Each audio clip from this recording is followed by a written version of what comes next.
esto se retiró Jesús al otro lado del mar de Galilea o de Tiberíades. Le seguía un gran gentío, porque veían los milagros que hacía con los enfermos. Subió Jesús a un monte y se sentó allí con sus discípulos. Estaba cercana la Pascua, la fiesta de los judíos. Levantando Jesús los ojos y viendo venir hacia él una gran muchedumbre, dijo a Felipe: ¿Dónde compraremos panes para que coman estos? Lo decía para probarle, pues él sabía lo que iba a hacer.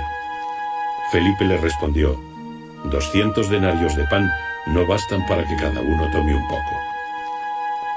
Le dice uno de los discípulos, Andrés, el hermano de Simón Pedro: Aquí hay un muchacho que tiene 5 panes de cebada y 2 peces. ¿Pero qué es esto para tantos? Jesús dijo: Haced sentar a la gente. Había mucha hierba en el lugar. Se acomodaron pues los hombres, como unos 5000. Tomó entonces Jesús los panes y después de dar gracias, los distribuyó entre los que estaban sentados.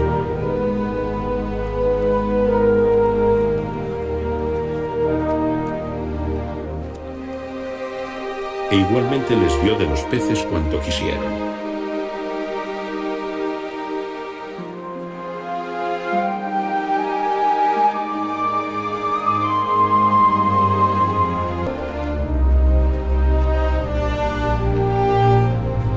Cuando se saciaron, dijo a sus discípulos: Recoged los trozos que han sobrado para que nada se pierda. Los recogieron y con los trozos de los 5 panes de cebada que sobraron a los que habían comido, llenaron 12 cestos. Al ver aquellos hombres la señal que Jesús había realizado, decían: Este es ciertamente el profeta que había de venir al mundo. Pero Jesús, dándose cuenta de que iban a venir para llevárselo y proclamarle rey, se retiró de nuevo al monte él solo. El evangelio que comentaremos hoy tiene por título La multiplicación de los panes. Pero este título no nos ayuda a entender realmente el mensaje que el evangelista nos quiere transmitir. Si nosotros leemos con atención el evangelio, por ninguna parte aparece el tal tema de la multiplicación. Nosotros hemos visto algunas películas donde Jesús pareciera que fuera un mago muy hábil, donde saca y saca panes y peces y los distribuye, y en una cesta que nunca se vacía. Esto no tiene nada que ver con el signo que Jesús nos quiere presentar y con la enseñanza, con la catequesis que el evangelista nos quiere transmitir. La narración quiere responder al problema del hambre en la humanidad, pero del hambre material, no del hambre espiritual. Del hambre espiritual nos ocuparemos los próximos domingos. Y en este evangelio Jesús quiere realizar un prodigio, un milagro, el de eliminar el hambre en la humanidad. Pero nos lo va a presentar no como nosotros quisiéramos, sino que nos invita a que ese milagro, a que ese prodigio lo hagamos cada uno de nosotros. Veamos cómo nos lo narra el evangelio. Subió Jesús a un monte y se sentó allí con sus discípulos. Estaba cercana la Pascua, la fiesta de los judíos. Esta primera parte hace referencia a la Pascua. Dice, estaba cerca la Pascua de los judíos, lo que nos remite a pensar inmediatamente en aquel acontecimiento. El pueblo de Israel sale de la esclavitud de Egipto para una tierra nueva, una tierra prometida, guiados por Moisés, quien atraviesa el Mar Rojo. Ahora es Jesús, diríamos así, el nuevo Moisés. Así como aquella muchedumbre siguió a Moisés, hoy de igual manera esta muchedumbre sigue a Jesús. Aquella muchedumbre siguió a Moisés porque hacía prodigios.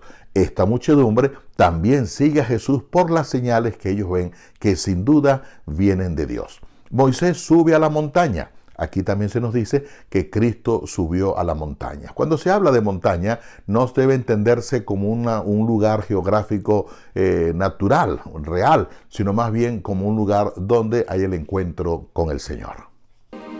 Levantando Jesús los ojos y viendo venir hacia él una gran muchedumbre, dijo a Felipe: ¿Dónde compraremos panes para que coman estos? Lo decía para probarle, pues él sabía lo que iba a hacer. Felipe le respondió: 200 denarios de pan no bastan para que cada uno tome un poco. Jesús levanta la mirada al cielo y luego ve a una multitud. Pero no solamente ve la multitud como tal, ve el hambre, ve la necesidad de toda aquella gente. Eso es para nosotros también una invitación de levantar la mirada al cielo para ver en nuestro alrededor las cosas que generalmente no vemos. Hay miseria, hay hambre, hay necesidad. Levantando la mirada al cielo podemos descubrir las necesidades que tiene nuestro hermano. Veamos cómo Jesús se enfrenta al problema. Le dice a Felipe: ¿dónde compraremos pan para darle de comer a toda esta gente? Muy bien dice el Evangelio que lo dijo para ponerlo a prueba, porque él sabía muy bien lo que iba a hacer.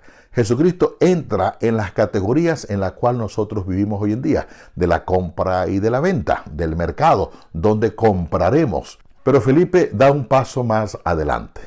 Felipe piensa ahora en aquellas personas que realmente pueden tener recursos económicos, y es como una invitación a ver dónde consigue, cómo harían para conseguir al menos, dice una cifra un poquito razonable, 200 denarios. Pero al mismo tiempo cae en la cuenta, dice 200 denarios de pan, pero no es lo suficiente para satisfacer a toda esta gente. Es decir, busca una solución al problema. ¿Y cuál es la solución? A ver si alguien puede dar limosna, a ver si alguien dona para saciar esta hambre a la gente. Es decir, una solución asistencialista. La limosna no es la solución. Es una alternativa momentánea, pero no soluciona el problema del hambre en la humanidad. De tal manera que esa propuesta de Felipe tampoco funciona. Jesús quiere un mundo donde la limosna no tenga sentido, porque la limosna presupone que hay unos poderosos, hay unos que tienen más y de vez en cuando dejan caer una oferta, dejan caer una miseria sobre el pobre y sobre el necesitado. Pobrecito, para que no muera de hambre. Existe la desigualdad entre el que tiene y el que no tiene. Tampoco esa es la solución. Otra propuesta, escuchemos el Evangelio. Le dice uno de los discípulos, Andrés, el hermano de Simón Pedro: aquí hay un muchacho que tiene 5 panes de cebada y 2 peces. ¿Pero qué es esto para tantos? La segunda propuesta de resolver el problema del hambre en la humanidad la sugiere Andrés, hermano de Simón Pedro. Y la propuesta es ofrecer 5 panes y 2 peces, que no son de él, sino que son de un muchacho. O sea, aquí hay un niño, aquí hay un muchacho que tiene 5 panes de cebada y 2 peces. Es decir, ¿por qué Andrés está disponiendo de algo que no es de él? Esa también es una mala costumbre nuestra, querer disponer de los bienes del otro. Se dice 5 panes de cebada. ¿Por qué? Porque era la comida del pobre. El rico comía pan de trigo, en cambio el pobre tenía que conformarse con pan de cebada. Jesús dijo: haced sentar a la gente. Había mucha hierba en el lugar.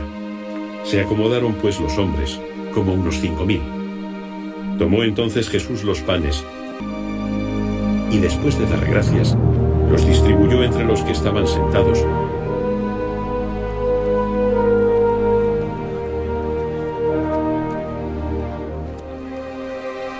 E igualmente les dio de los peces cuanto quisieron.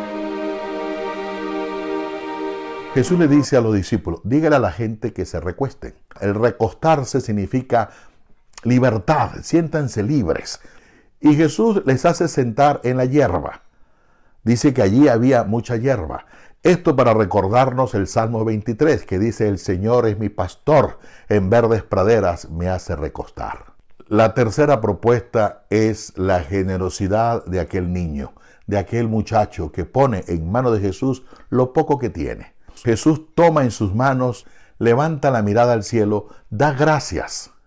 Da gracias, ¿por qué? Por la generosidad del muchacho.